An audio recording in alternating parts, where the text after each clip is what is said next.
गाड़ी चल रहा भी है, बारिश आवता हल्का हल्का झीसी, देखिए एकदम शीशा पर गाड़ी बारिश एकदम झीसी में देखिए मुँह में पानी गिर रहा है, एकदम मजा आ रहा है। चाही के लोकेशन में लागत हमने के भींगियो मत जाएंगे दूर भाई।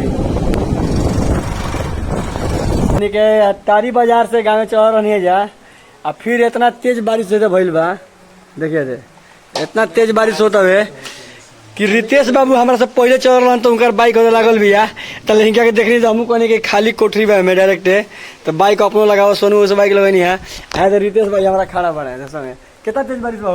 बहुत तेज। इनका जाएगा डेरा के बांगरा, हम लोग के गाँव में बारिश नहीं हो रहा, हम लोग गाँव बारिश नहीं हो रहा, इनका जाएगा डेरा के बांगरा।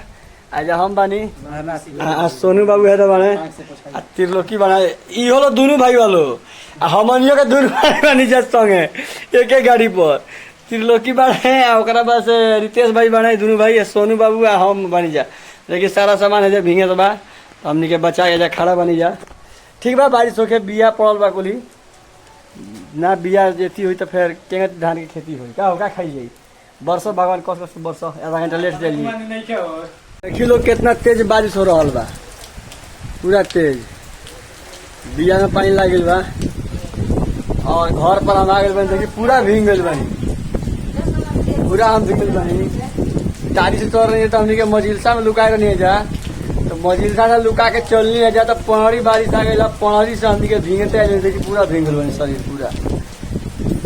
लेकिन बारिश होता बहुत खुशी के बात बा कि बिया पटावे पड़ता ना पटावे पड़ी, बिया खातिर बढ़िया हो गल, सब पंच खातिर बढ़िया हो गल। देखिए बौंडा बा, इतना बढ़िया नजारा बा, ग्रीन ग्रीन पूरा मजा बा।